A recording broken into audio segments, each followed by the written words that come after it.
Today our group is going to present on the topic of bystander effect. Well, what is bystander effect? Bystander effect actually refers to a phenomenon in where the group of people is larger. They are actually less likely to help people who is in distress. Vice versa, it means that the observer of the emergency situation are more likely to intervene when there is less people or no other witnesses around. Many social psychologists have been looking for the cause of the bystander behavior, such as non-dispositional factors and the situational attribution. Many lab studies have been carried out to test the bystander apathy sparked by the case of Kitty Genovese. However, Pilevin thinks that the lab studies are kind of lack of ecological validity. Therefore, he conducted a field experiment.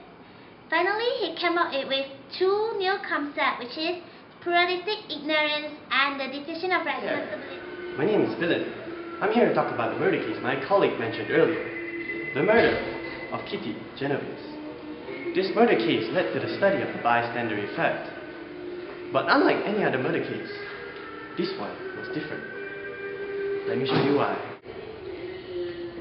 Oh, hi there. Welcome back. The startling fact about this murder case is that there were an estimated 38 neighbors who had seen and or heard the attack, but yet none of them, not one of them, made a report to the police. Like I said, this is different.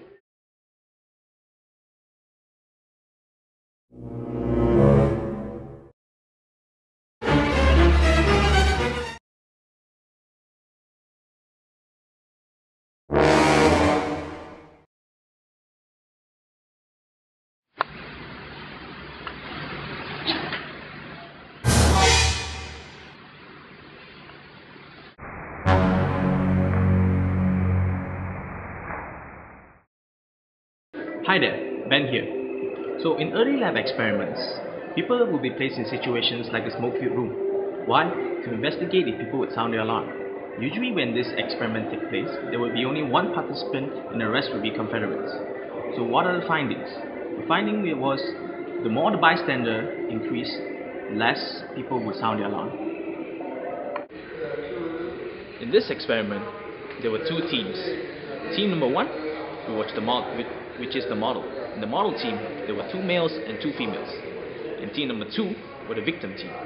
The victim number one was the drunk. Victim number two was the cane. The cane means the ill. Hey, pass me the cane. No cane now.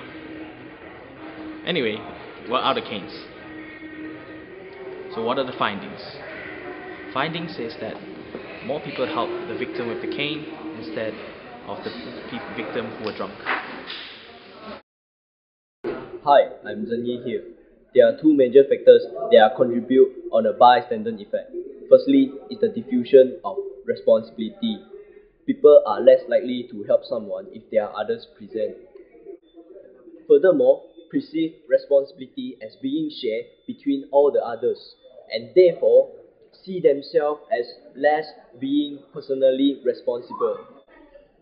Secondly is the pluralistic ignorance, tendency for people in a group to mislead each others to an emergency situation. For example, a person might perceive an emergency to a non-emergency because others was remaining calm and not taking any action. Hello, I'm Janice. I'm going to talk about cost-reward model developed by Pilevin. Pilevin suggests that observation of an emergency situation creates an emotional arousal in bystanders. The arousal can be perceived as fear, disgust, sympathy, depending on the aspect of the situation. The arousal can be increased by empathy with the victim, being close to the emergency and the length of the time the emergency continues for. However, arousal can be reduced by helping, leaving the scene, or deciding the people does not need help.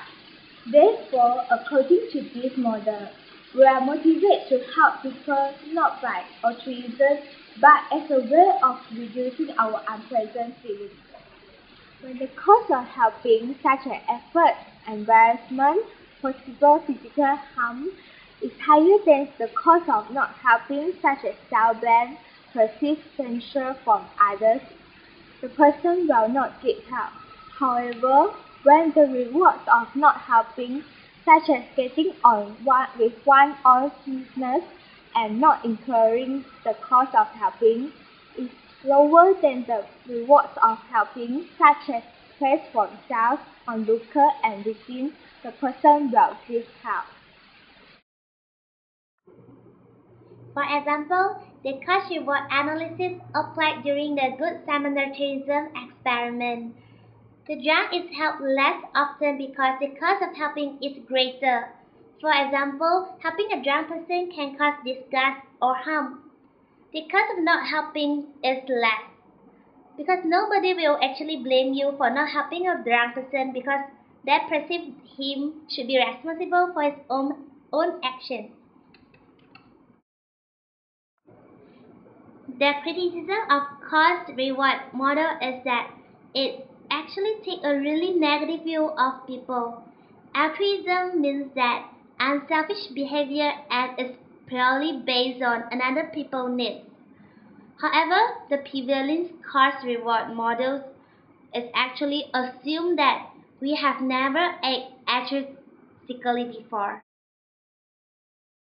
To test out the bystander effect, we conducted an experiment in Taylor College serving Hartamas Level 1 hangout areas which is less people present, and libraries with larger number of people present. The method used was participant observation. We conducted the experiment by setting out a scenario. The victim was holding a stack of newspaper and fell. Someone banged her and she fell down. The observers observed the situation and noted down total number of people get help and their dress and gender. The observers also noted down how long it took for help to arrive. Well, in this experiment, the independent variable is the number of people present, and for the dependent variable is the number of people helping and the speed frequency of the people helping. Hell already, huh? Oh! No one. Nobody help us. Okay, one. Email.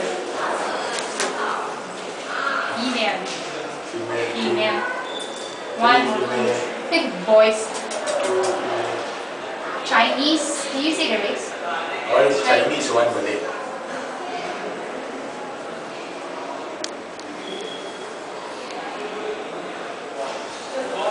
Sorry, tell me.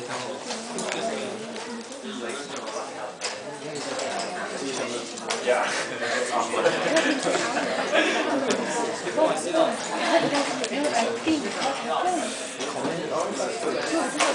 Yeah, the comment is awkward.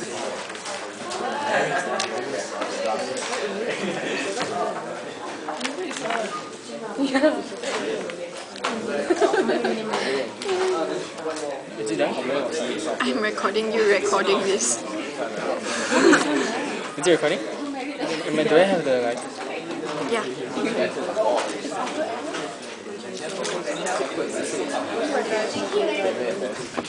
The findings of this experiment was that the prediction of diffusion of responsibility is accurate. This means that when there are more bystanders present, the helping behavior decreases. This was a result of our experiment we conducted. This is because when there are more people present, the responsibility among them is shared, and they also assume that others would help. So it took help longer to arrive. So besides, more males should help than females. They think that there's few more responsibility due to the phenotype gender rule, and female think that male should help more. When there are less people present, there are more people will help. They are more likely to intervene as they feel responsibility for it. However, there are some weaknesses in our experiment. First, some of the participants might have known the victim. The second weakness is the ethical issues. There's deception in our experiment. Besides, there's no debriefing and no informed consent. Well, For the strength of our experiment, it has really high ecological validity because it was conducted in a natural setting.